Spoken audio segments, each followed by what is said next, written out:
My next guest is going to be taking on Dan Spohn coming up here at the second PFL event this year on April 29th. It is Marthin Hamlet joining me here on the program. Marthin, how's it going? I'm good. Thank you for joining. Hey, thanks for chatting with me, man. Really exciting news.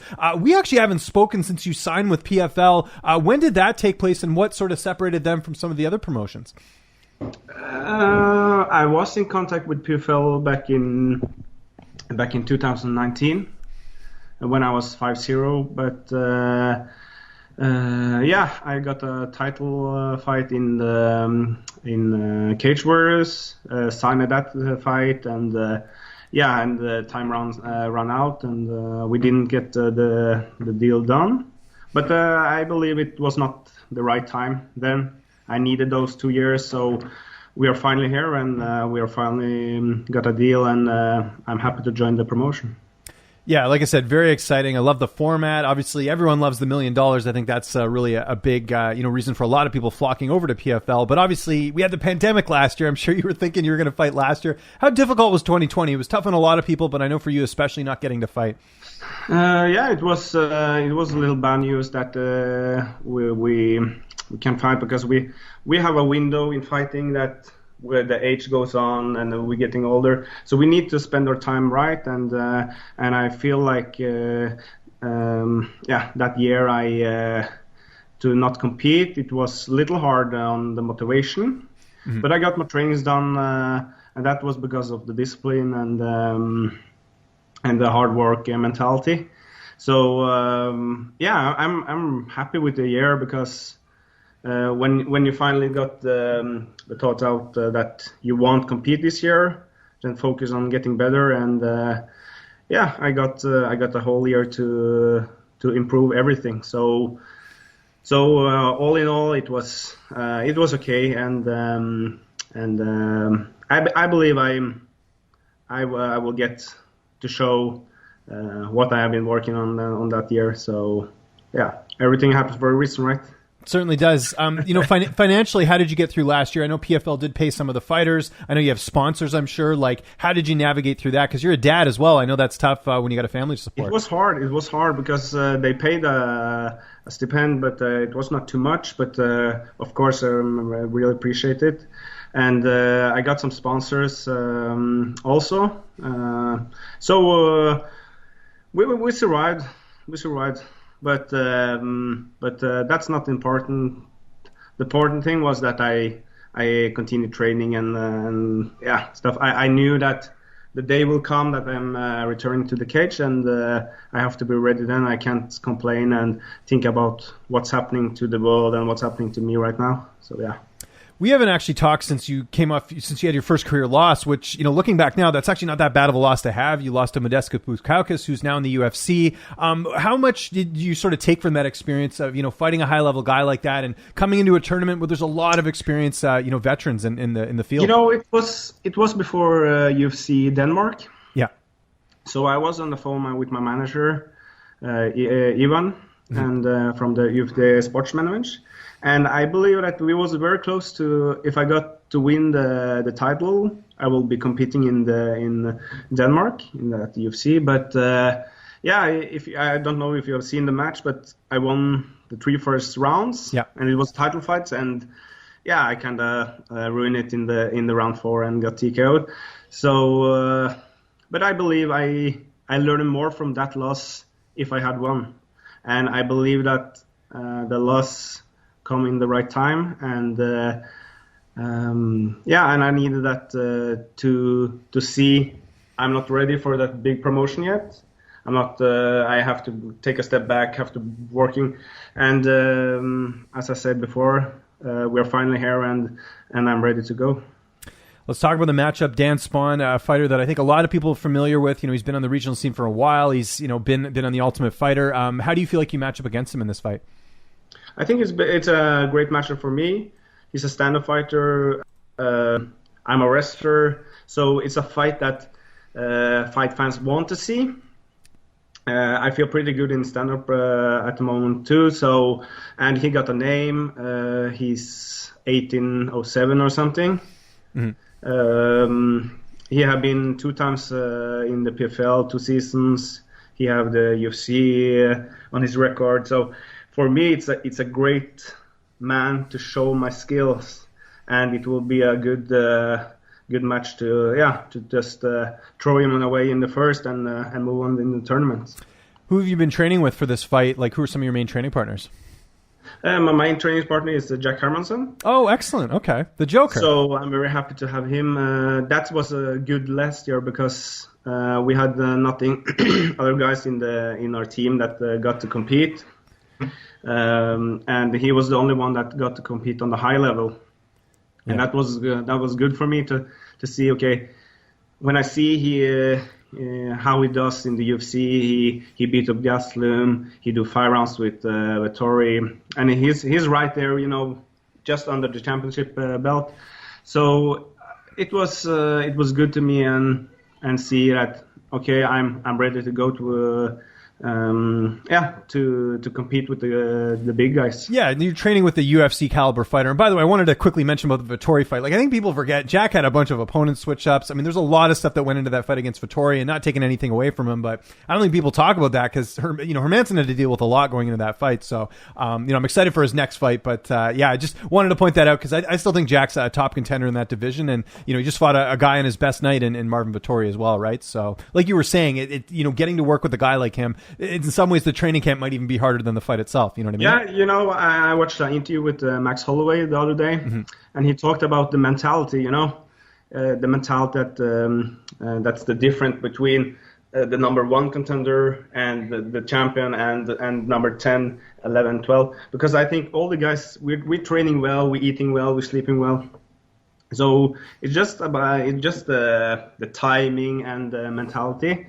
And I believe that Jack has the mentality to become a champion, but sometimes you need to face a loss and then come back.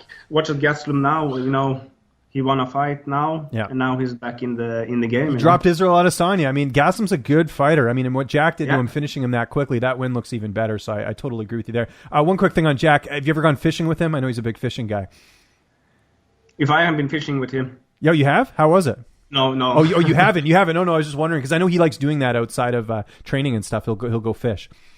Yeah, you won't see him after a fight. He go fishing and he comes back. And the crazy thing that when he comes back, he's stronger than ever. So what he do in that forest and fishing, I don't know. He's feeding off the trees or something. He's getting some crazy energy there from nature, which is awesome. He's a good guy.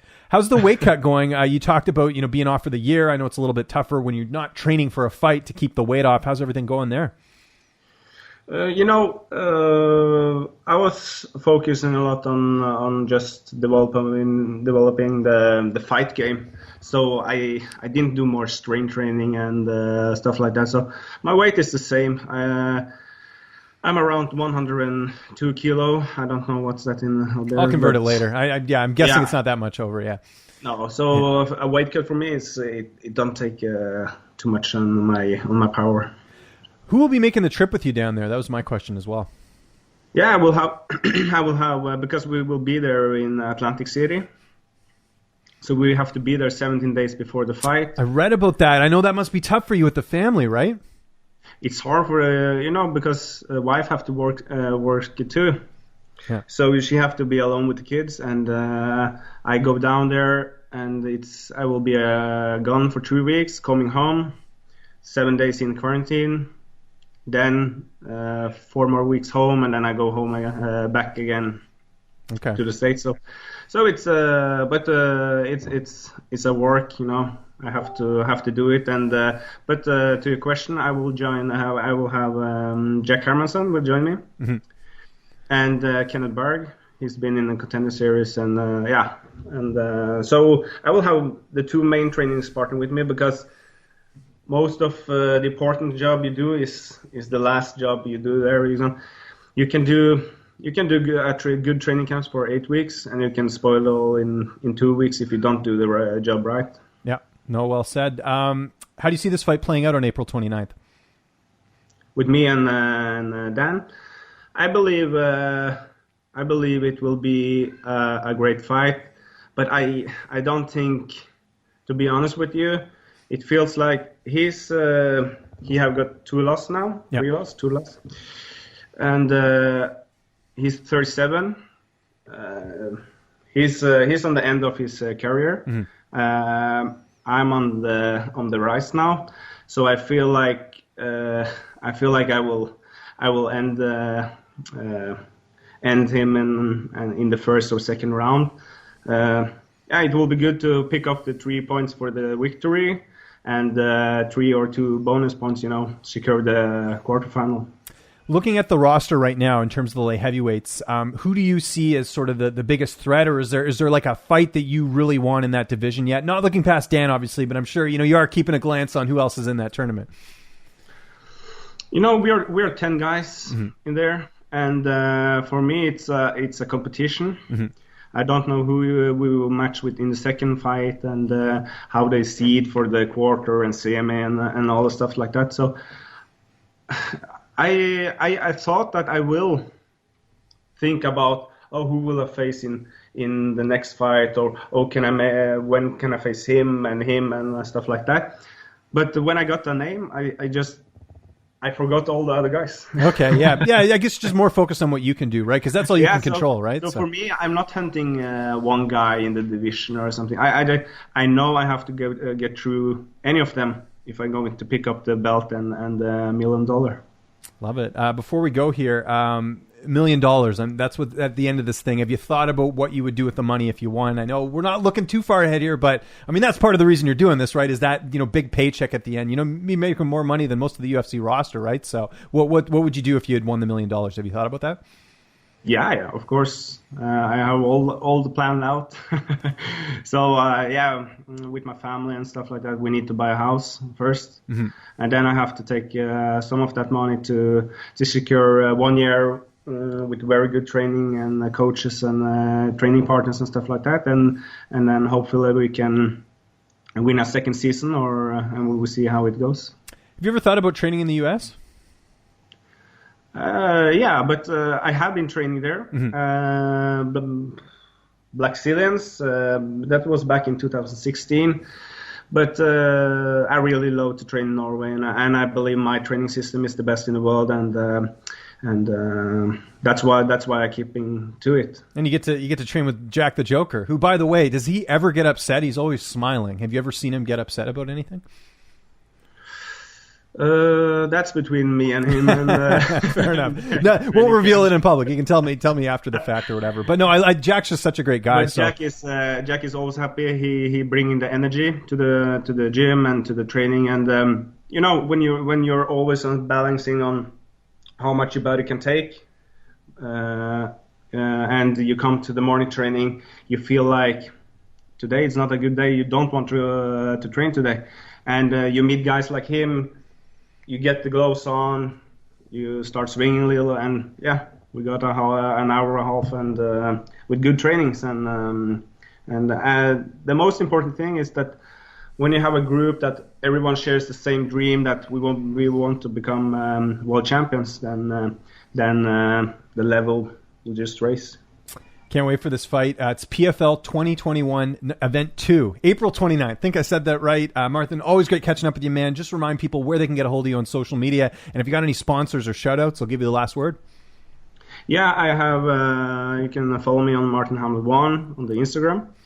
That's the one I'm using. And shout out to all my coaches, Mohsen Bahari, Andy and Teta. It's a good guys to have in my corner, and of course my training partner Jack and Kenneth for now, and to all my sponsors. I'm very happy to have them on my team. So let's do some work on April 29.